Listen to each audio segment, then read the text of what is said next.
May 4th was a big day for New Jersey retailers. So we're here today to continue our conversation on the implementation of the new plastic law and bag ban. Welcome. I'm Linda Doherty, President of the New Jersey Food Council and President of the Clean Communities Council. Last year, during this virtual conference, we started this discussion on what retailers were considering as they began to develop their plans to ban single-use bags. Today, we're going to focus on the tactical implementation and operational strategies used by food retailers to comply with the law. And we are so excited that we have both back two New Jersey food retail powerhouses to provide insight into the rollout and how the Bag Up New Jersey campaign was instrumental in providing a platform for public outreach and public education. Joining us is Jean Eichinger, Team Leader for Sustainability and Government Relations at Wawa, New Jersey's largest convenience store chain. Jean has spent most of her 40-year career with Wawa in human resources, training, and development. She has worked in government relations and sustainability for the past 10 years, and she's a great Food Council partner. We are so pleased that she's joining us today to share her feedback on the bag program. Joining Jean is Cheryl Kremitz, Retail Communications Specialist at Wakefern Food Corporation, New Jersey's largest private employer and the nation's largest food cooperative. After 3 years as a social media specialist for their banners, ShopRite, Fresh Grocer, and Price Right, Cheryl has been on the bag ban beat ever since, developing internal and external campaigns to respond to legislation in Connecticut, New York, Delaware, Philadelphia, and now New Jersey. So thank you both for joining me today to provide your company's perspective to address the evolution of the new bag ban and plastic law. Welcome, ladies. Thank you. So let's get underway. Thanks, Jean. So let's get underway and let's talk about implementation of the plastic law and what led up to some of your discussions and decision-making, because it is a complex law. So Jean, why don't we start with you and talk about Wawa's perspective on implementation? So I'm going to tell you, I want to first thank you, Linda, for having us. It was much better than I expected. The planning, the few years of planning and all the resources that New Jersey Clean gave us, and New Jersey Food Council was able to give us, made for a really, really smooth transition. We still had some bumps, but I think that compared to some of the other states that were before New Jersey, I think this was a lot better than any of us expected. Great. Cheryl, how about you? So as you mentioned, first of all, thank you for including me. I'm happy to be here. As you mentioned in my introduction, I've been working on bag bans throughout our trading area for about the past 3.5 years. So we had started out with individual municipalities throughout New Jersey, and then we had statewide rollouts in Connecticut, New York, Delaware, the Philadelphia city bag ban. And so we have a lot of learnings from those previous laws. However, New Jersey was the first one to ban both single-use plastic and paper, which added a new wrinkle, given that New Jersey also contains the largest density of our stores, that, it gave us a critical mass that we hadn't dealt with in those previous areas. And so we started about 18 months ago with, a huge cross-divisional working group to make sure that we were able to develop a 2-tier pre and post enactment campaign, educating both our store teams on operations, but also the public on how their experience in store would change once the bag ban got here, because as you know, it's a completely new checkout experience for everybody involved. And so this one was a big lift. We worked on it for 18 months. We did, a huge amount of planning. We did WebExes with our owners, with our store teams to, make sure that they understood the nuances of the law, because it is extremely nuanced. A lot of our stores also include, liquor stores and pharmacies, which have, different parameters than just stores that don't. And so we had a lot of planning to do and a lot of difficult conversations to have. But we do feel that our stores were very prepared and ready to go. Obviously rollout day, there are people who are confused. They are not ready. We did start messaging the ban in store back in October 2021 to give our customers and also remind our associates that this was coming in 6 months. So hopefully that stuck, but it was a lift and we got through it. I think it went as smoothly as possible. And we're continuing to tweak things in real time based on customer and associate feedback. And can you follow up on the nuance of the checkout experience? Because a lot of folks don't recognize that, many retailers have that down to a science when someone gets into the checkout line and how you want to move them through when they're making payment, when you're packaging products and getting them out the door. And that, I'm assuming, had an impact on now reusable bags. Sure. And how that experience is. I mean, it slows down the process. You just, by dint of having these large tote bags that somebody may be bringing from home, taking them out, they're not necessarily used to bagging their own. Before, when we had the single-use bags, it was very easy for the cashiers to just drop things right into the bag. Now we have to retrain both our cashiers, our baggers, and our customers to handle their own personal bags and new bags if they're purchasing them at the point of sale. So Jean, let's talk supply chain and reusable bags and tray options, because, the world has changed dramatically. And as you're making these transitions to these new type of products or the sale of these products, Jean, how has it been with the supply chain? What are some of those challenges? So I'm going to start with saying that because of all the work done up front, as Cheryl had mentioned with her company, we sourced bags early, so we've been okay. Not to say that it isn't going to become more and more difficult to get bags. We've already noticed that the supply chain has been an issue with bags in some of our areas. We've streamlined our process where we used to offer 3 reusable bags. We only offer 1 now. And it is getting more and more difficult to source products, as you mentioned. I think we're okay on reusable bags for right now.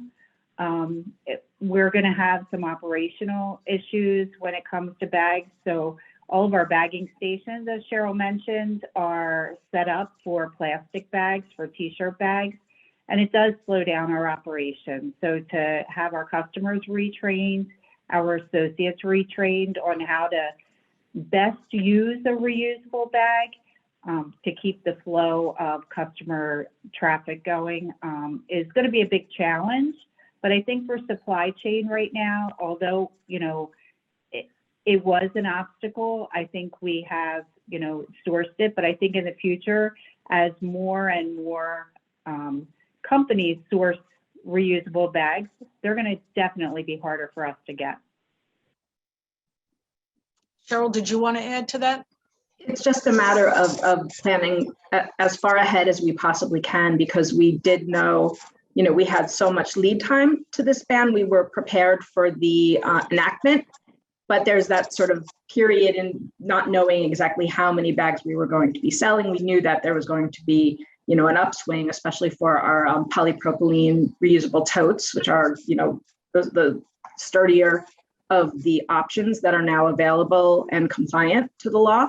We also have an 80 GSM bag that looks very similar to the single use, but it's got, that sort of fabric-y feel that people are starting to get at other, at retailers across the state now.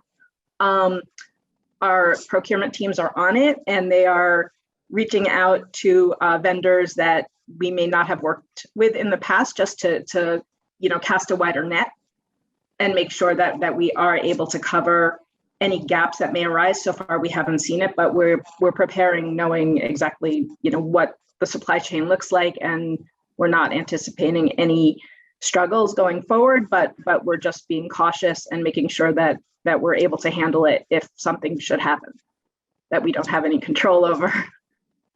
So when you got to May 4th, did you have leftover single-use paper and plastic bags? You know, a lot of folks think May 4th, that was it. That was the ban went into place. What happened on May 4th? What did you do with any leftover? Were there leftover bags? It varied store by store. We did have a program where we were dwindling down the number of bags stores were asked to order heading into May 4th. So hopefully they did a good job managing their inventory. And for those who did have leftovers, we strongly recommended that they find a local food bank to donate them to, because the food banks do have a 6-month extension to comply with the law. And we have such a close working relationships through our community outreach programs anyway, that most stores did have an outlet for that. Great. And Jean, how about you? I know you, I'm not sure if there was any leftover, but I know you also then had a reusable bag giveaway. So how did that work?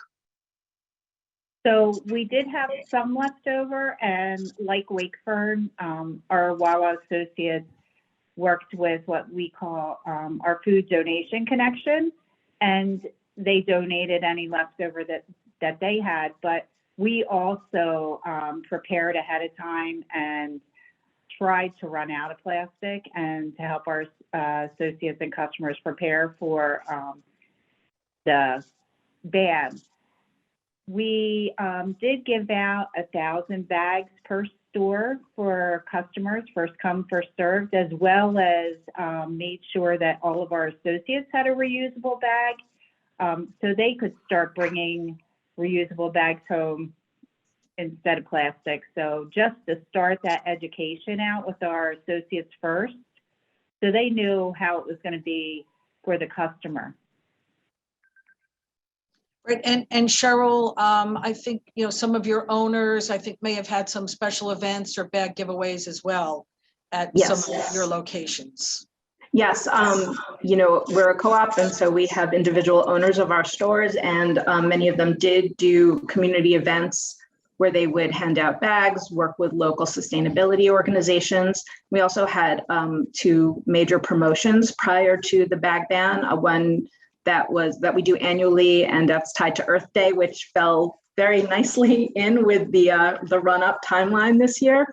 And we also did a huge promotion 2 weeks prior to the ban and 2 weeks post-ban on our reusable tote bag.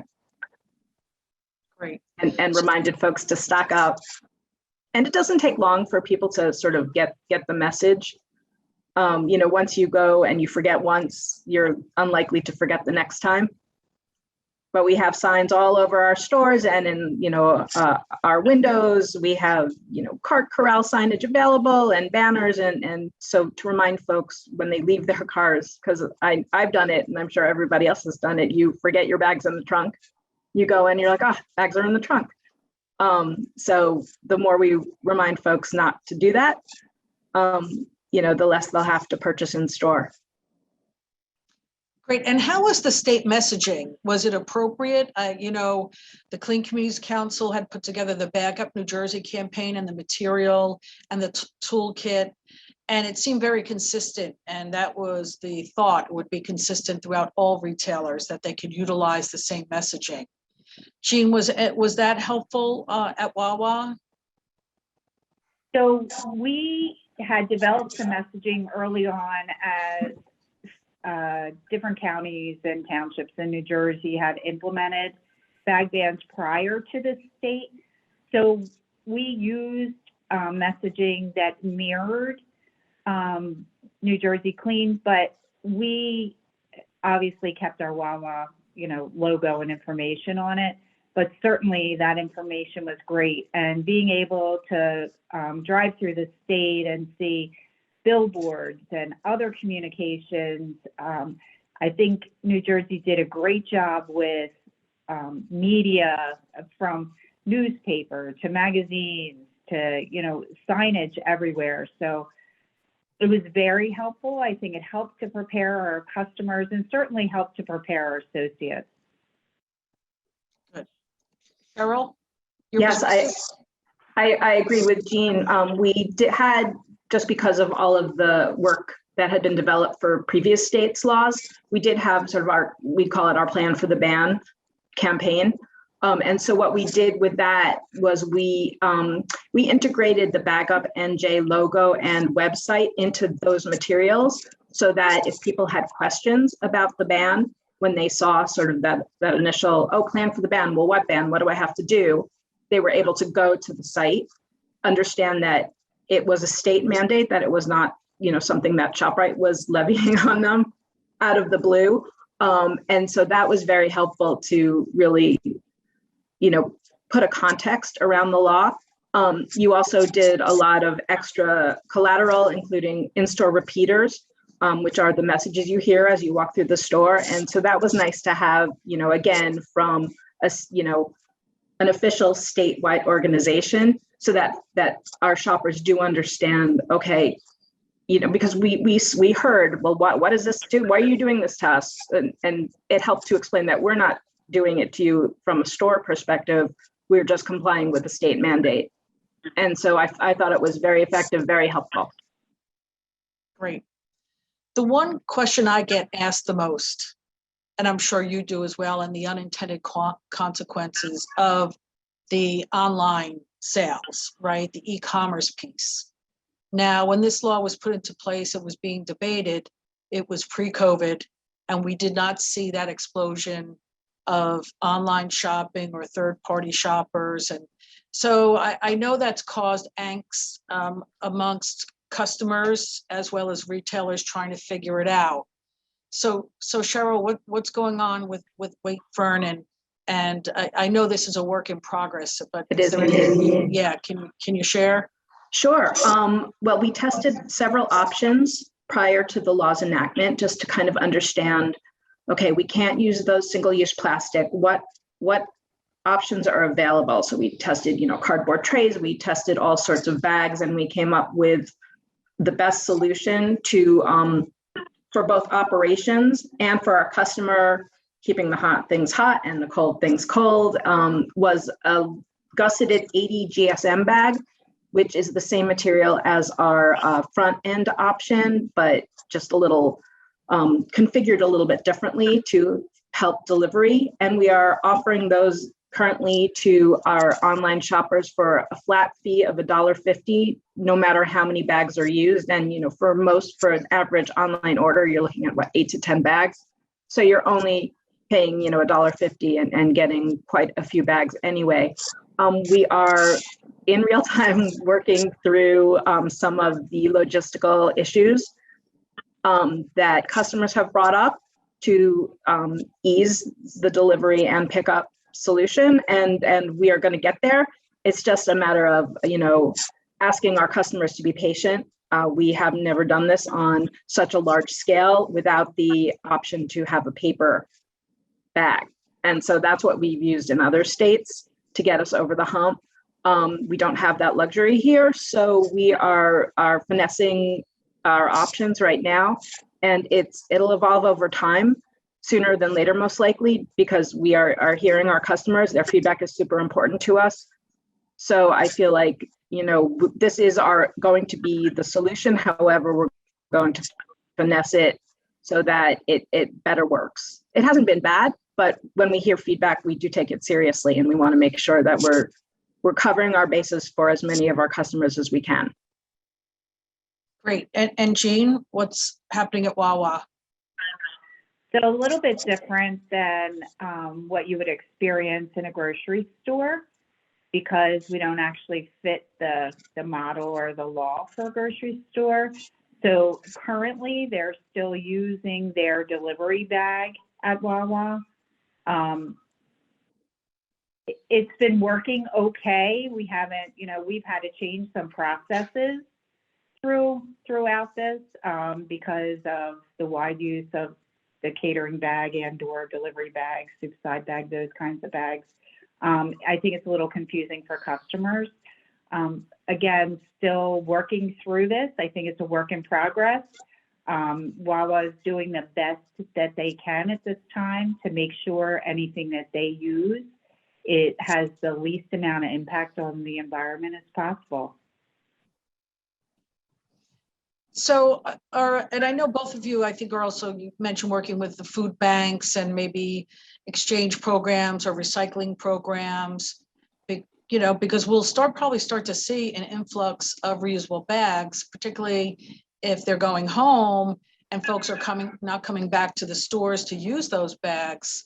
You know, there could be a glut of these types of bags that are collected in people's homes. What are your thoughts on that, Cheryl? Well, that's the main feedback that we've gotten. It's like, I'm a weekly online shopper. What am I supposed to do when you send me 10 bags a week? And we are currently developing an in-store reusable bag recycling program. We have had, you know, Wakefront has a long history of sustainability. We have our own recycling facility. And so it's important to us to keep that going, not only because it's the right thing to do to stick with the spirit of the law, but also because we don't want our customers to be inundated with these bags. And so we will be implementing this recycling program within the next couple of months.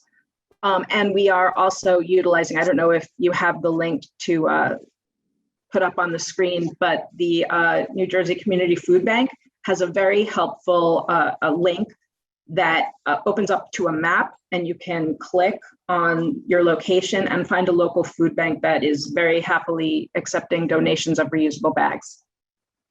Great, and we'll make sure we get that link out. Mm-hmm. And so that's what we're telling our customers to do, and that's what our stores are doing as well. Jean, did you want to add to that? I think Cheryl said it perfectly. Again, time will tell. We're very early on in this process, and I think it's going to depend on our customers and their habits, and if they truly do reuse reusable bags, and or if they just start to use reusable bags the same as they used plastic. So I think time will tell how this is going to work, and I'm sure with everything, you know, there's key learnings that happen every day. So I think this is just one of those wait and see, you know, what are we going to do in the future? And I'm sure that New Jersey Food Council and Clean Communities and New Jersey DEP will be helpful in finding ways for, you know, us to educate our consumer for a better way to get rid of these bags once there is, or if there is, a glut. Right, good point. We're in an educational cycle for everybody, you know, and you know, every bag is just a single-use bag unless the customer reuses it. So, you know, they have to decide how am I going to reuse these differently than I did with single-use bags. It's a transition for everyone, and a mindset change. So, you know, we're hoping to give them as many options as we can. But ultimately, everyone decides on how they're going to use their bag. We don't want to be in the bag selling business. I think, you know, in our pre-talks, we were talking about that. You know, we're here to sell food and feed your family, and bags are a supply that, you know, it's a supply item that's needed to take your groceries out of the store, but that's not what we're here to sell. And the more people get used to bringing their own bags, the better it's going to work. And we saw in other states that it really doesn't take long. You know, up to 70% of our shoppers in other states bring their own bags, and they're used to it. It just becomes habit. And it's better. I mean, I personally like shopping better with the totes. You fit much more, you bring home fewer bags. It's easy once you get the habit, but it's just building a new habit. So Cheryl, what has surprised you about this implementation? Is there anything that you just didn't expect and you were like, wow, didn't think of that? Or you know, we've been through it so many times in other states. People don't, you know, I think the paper really threw people. People think of paper as a natural resource, but they don't understand necessarily the environmental impact of, you know, producing recycling paper is equal to or even greater than the impact that single-use plastic has on the environment. You know, we've looked at studies that show that paper takes a hard toll on the environment. And so it's good that it's out of our loop. However, people are used to having that option, and because they think it's a natural, it comes from trees, so it's natural. And so they don't necessarily get why it's a sustainability win. So again, it's just a matter of educating them. Jean, anything surprise you? I think and I'm not going to say a surprise, but one of our largest obstacles to get through is just the change in customer traffic, the slowdown at the register, people changing their habits, or associates changing their habits, making sure that they offer a bag and educate the customer and let them know they're no longer a free bag, that they have to purchase the bag, and that they should, remind them to reuse the bag and bring it back in. So I think it's changed our patterns inside the store. And as you know, Wawa parking lots are a little crazy. And so when you keep that customer in the store, an extra 30 seconds or 45 seconds, the impact that it actually has to throughput in our parking lot. So again, maybe not a surprise, but now that we're seeing it in real time and the impact and effect that it has, it's something, again, that we're going to have to work through and challenge ourselves to do things, more, better, or differently to get through this. Right. So are there any concerns as you move forward about implementation? It seems that your two organizations have a great handle on moving forward. Anything you see down the pike? I know in 2 years, then we'll be banning more of the polystyrene products, but and of course that a lot goes into that behind the scenes when it comes to food safety and all those things that we're concerned with. But anything for the future of this new plastic law that is on your radar at this moment? Cheryl?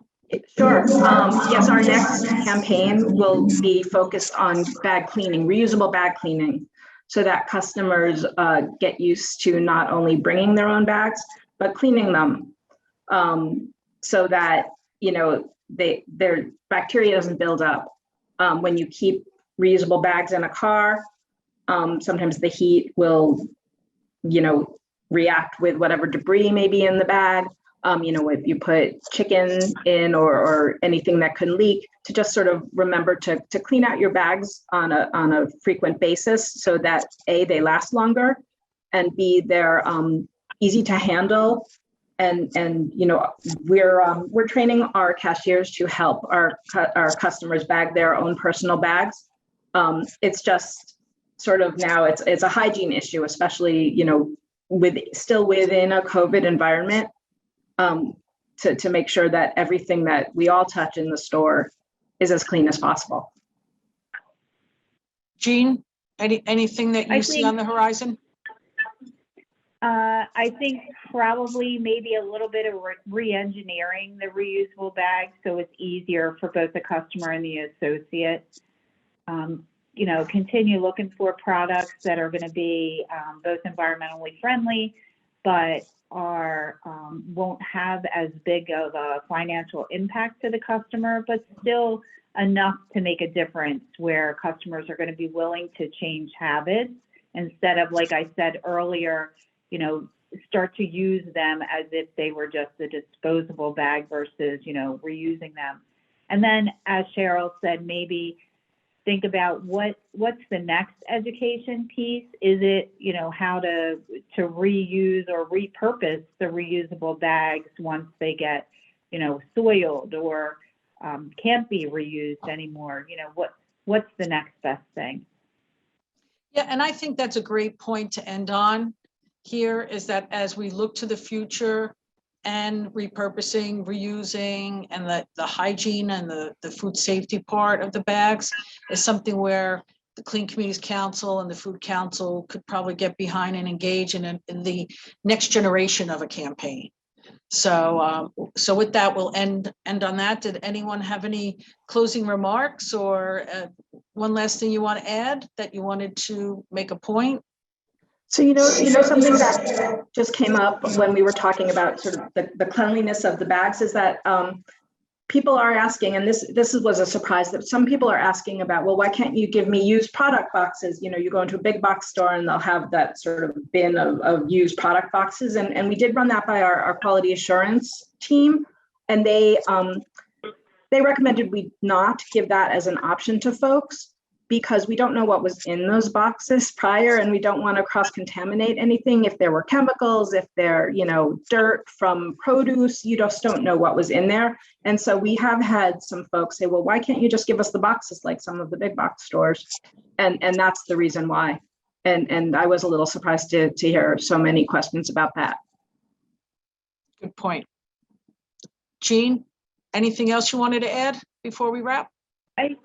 I think, again, just a big thank you to everyone in New Jersey for being so diligent about communicating and educating and really, you know, trying to reach as many people and helping to prepare them, because it really made a big difference. When May 4th came, it was pretty seamless. And yes, do we have customers complain? Absolutely. Do we have associates whine? Absolutely. But I think in general and all in all, I would say that New Jersey did an awesome job of preparing and educating everyone for this. So I can't say thank you enough for this. And I know we're going to have more stumbling blocks along the way, but really great job by New Jersey. So thank you for that. Great. That's a great way to end it. Thank you. On that note, thank you so much for this enlightening conversation. And as you said, Jean and Cheryl, there's still a lot more work to do. And the leadership on the program, the campaign of your companies and all the retailers here in New Jersey is an appreciated asset to the success of the rollout of this new law. So thank you both so much. And now let's get back to the rest of the program. Thanks. Thank you.